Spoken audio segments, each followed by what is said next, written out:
मेरा नाम नईम है। माँ बाप का इकलौता बेटा हूँ। मेरे वालिद साहिब रेलवे में जॉब करते थे। ये इन दिनों की बात है जब ग्रेजुएशन के लिए मुझे लाहौर जाना था। इकलौता होने की वजह से मेरे घर वाले मुझे हॉस्टल में भेजने के सख्त खिलाफ थे।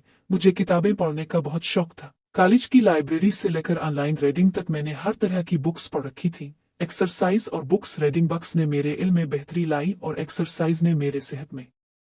अभी लाहौर कहाँ रहाइश रखनी है, इस पर बहस हो रही थी कि एक दिन मेरी अम्मा के मैके गांव से इनकी सहेली किसी काम से हमारे गांव आई। जब इसे पता चला तो इसने बताया कि इसकी कजिन शाजिया का लाहौर में डबल स्टोरी घर है, जहां वो अपने मियां बेटे और बहू के साथ रहती है। इसका मियां और बेटा दुनाहे ट्रक ड्राइवर हैं और लाहौर से कराची, कोयटा, पेशावर तक लंबे फेरे लगाते हैं और हफ्तों घर नहीं आते। और वो अकेली ख्वातीन अकेले रहने से भी परेशान हैं कि और किरायादारों से भी डरती हैं कि जाने कौन कैसा हो। उन्होंने अम्मा को तसल्ली दी कि घबरावे नहीं, वो शाजिया आंटी से बात करेंगी और फिर उन्हें बताएंगी। चंद दिन बाद अम्मा की सहेली का फोन आया कि सब बंदोबस्त हो गया है। इनकी कजिन जो अम्मा को भी जानती थी बहुत खुश हुई कि घर का बच्चा मिल गया, आसरा रहेगा। और यूं एक दिन ने अपने अब्बा के साथ लाहौर रवाना हो गया। मेरे साथ माँ की बहुत सी दुआएं मेरे साथ थी और अब्बा मुझे लाहौर छोड़ने आए। शाहदरा में इनका घर था। हम सुबह 11 बजे पहुंचे। आंटी शाजिया ने बहुत खुशी से हमारा इस्तकबाल किया और मुझे साथ लगाकर बोले, बहुत खुश हो कि तुम यहाँ आ गए। दोपहर के खाने के बाद अब्बा वापस चल दिए। तब तक आंटी शाजिया से ही बातें होती रही। इनकी बहू किसी सहेली की शादी की शॉपिंग के लिए इसके साथ गई थी। अब्बा के जाने के बाद आंटी ने कहा, आओ तुम्हें तुम्हारा कमरा दिखाऊं। 2 मंजिला घर था जिसकी ऊपर वाली मंजिल पर 2 कमरे, एक हॉल और किचन बाथ था। मैंने कहा, मैं ऊपर वाली मंजिल पर रहाइश रखूंगा। उन्होंने कहा, जैसे तुम्हारी मर्जी। ठीक है, ऊपर सो जाना, लेकिन रहना नीचे भी, हम अकेले रह बोर होती है। अब तक मैंने नोट किया कि अब्बा के सामने बड़ी चादर में आंटी शाजिया अब घरेलू दुपट्टा में इतनी बड़ी नहीं लगती थी जितना मैंने सोचा समझा था। शाम के वक्त में ऊपर अपना सामान सीट कर रहा था। हाल को एक्सरसाइज के सामान से सजाया। एक कमरे को स्टडी रूम और अपने नए अच्छे किताबों को सजाया। जब बाहर दरवाजे पर किसी ने बैल दी तो घर का इकलौता मर्द होने की वजह से मेरा फर्ज बनता था कि देखूं बाहर कौन है। उफ, जैसे ही मैंने नीचे देखा, कोई लड़की दरवाजे के पास सामान रख रही थी और दूसरी लड़की टैक्सी में बैठी उसके दरवाजा खिलने और अंदर जाने के लिए इंतजार कर रही थी। मैंने अंदाजा लगाया कि यही आंटी की बहू है। कुछ देर के बाद मुझे आंटी ने नीचे से आवाज दी और मैं हल्का सा सर में नीचे को चला गया। सामने बरामदे में आंटी पलंग पर बैठी थी। मुझे देखकर उन्होंने कहा, उधर आ जाओ बच्चिया। और मैं इनके साथ बैठ गया। सामने कुर्सी पर वही लड़की बैठी थी। वो लड़की आंटी को शॉपिंग दिखा रही थी। आंटी ने मुझे मुखातिब किया, ये अमरेन है मेरी बहू, तुम्हारी भाभी। और अमरेन ये नईम है, बताया था ना मैंने तुम्हें।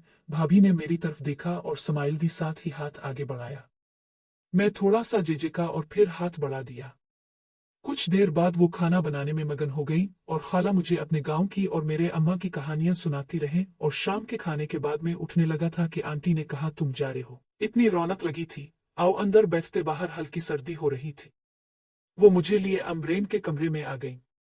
सामने बेड सजा पड़ा था। कॉर्नर पर भाभी और उनके बंदे की फोटो लगी पड़ी थी। बहुत ही आम सा बंदा था। भाभी सुर्ख लहंगे में कयामत था रही थी। थोड़ी देर बाद भाभी भी आ गई। बात करते जब भी मेरी नजर उनसे टकराती वो निगाह फेर लेती। थोड़ी देर बाद भाभी बोली, अम्मा आप दवाई खा लें, आपकी तबीयत ठीक नहीं है। और इनके करीब आकर उन्हें दवाई खुलाने लगी। कुछ देर बाद खाला बोले, अरे अमरेन चाय बना ला, सर फटा जा रहा। आंटी ने दोनों हाथों से सर दबाया। भाभी चाय बनाने चली गई।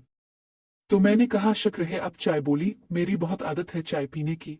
तब वो हंसी और बोली, तो बता देते ना। नहीं, तुम इस घर को अपना घर समझो, जो दिल करो वो मांगो। मैंने कहा, वाजी। और थोड़ी हिम्मत करके कहा, अब किस चीज की दवाई खाती है? इसने कहा, ब्लड प्रेशर की। मैंने कहा, ओ इतनी कम उम्री में ब्लड प्रेशर? मैंने मक्खन लगाया। अरे नहीं, कब, अब तो लगती नहीं भाभी की सास, बड़ी बहन लगती बस। ऐसा कहने से वो अचानक खिल उठी। वो जैसे शर्मा सी गईं और कहा, चल झूठे। चाय पीते समय वो आम बातें करती आई। फिर मैंने कहा, चलिए आप रेस्ट करें, मैं भी चलता हूं। तब वो भी उठूं और कहने लगे, मैं भी चलती हूँ अपने कमरे में। ये तो अंबर का कमरा है और मेरे साथ ही चल दे। भाभी अलमारी खोले, सारी शॉपिंग अंदर रखने में बिजी हो गई। बाहर निकलकर मैं जीनों की तरफ जाने लगा तो इनकी आवाज आई, बहुत बेमुरव्वत हो। ये भी नहीं कहा आंटी आपको कमरे तक छोड़ आऊं, तबीयत खराब मेरी। मैं शर्मिंदा हुआ और कहा, चलिए ना। बरामदे के एंड पर इनका कमरा था। आओ तुम्हें अपना कमरा दिखाती हो। वो मुझे दावत देती अंदर गईं। इनके कमरे में भी इनकी तस्वीर टंगी थी, कुछ साल पहले की। और मैंने कहा, वह क्या कमाल तस्वीर है। तब वो मुड़े और कहा, याद आया। अब बुतों की खूबसूरती नजर आई। मैं थोड़ा सा झिझका और कहा, अब मुकम्मल खूबसूरत है। और अचानक कमरे में किसी बैल की आवाज सुनाई दी। मैंने उधर उधर देखा तो साइड टेबल पर फोन बज रहा था। मैं कुछ देर इंतजार किया। मैं गांव का बंदा, किसी का घर जाने किसका फोन हो। कुछ देर बैल के बाद फोन बंद हो गया। उन्हीं ख्यालों में गुम था कि सीढ़ियों पर से आवाज आई, नईम। मैं चौंक कर बोला, जी, ये भाभी थी। कंबल ले लो। सीढ़ियों पर आकर वो वहीं से बोले। मैं वैसे ही कमरे से बाहर निकला। वो सीढ़ियों पर 2 कदम नीचे खड़ी थी। जाग रहे तो इंटरकॉम क्यों नहीं उठाया। लाइट जलती देखकर आवाज दी। कंबल रखना भूल गई थी, रात डांसेस हो जाती ना। ओ, मैं समझा फोन है, मुझे इंटरकॉम का नहीं पता। मैं सहमे रोशनी में खड़ा था और वो हल्के अंधेरे में। उन्होंने ब्लैंकेट दिया और कहा, बेल देती हूँ, फोन सुन लेना। मैं कंबल लिए अंदर आया। इतने में बेल फिर बजी। दूसरी तरफ भाभी थी। उन्होंने मुझे इंटरकॉम का बताया और कहा, कभी कोई अचानक काम हो तो इंटरकॉम यूज कर लेना, इसका दूसरा सीट मेरे कमरे में ही है। मैंने शुक्रिया कहा और कहा, जी जरूर। तब उन्होंने 2-4 बातों के बाद कॉल काट दी। अगली सुबह मेरी आंख देर से खिली। 11 होने वाले थे तो जिस्म एक्सरसाइज के लिए टूट रहा था। देर सही, लेकिन कुछ वर्जिश तो करनी थी ना। मैंने हाल में ही टेबल पर डंटर शुरू कर दिए। साथ मेरा जहन आंटी और भाभी के बारे सोच रहा था। कानों में हैंड फ्री लगाकर तेज धन पर एक्सरसाइज कर रहा था कि अचानक मुझे किसी ने छुआ। मैं पलट कर देखा तो वो भाभी थी।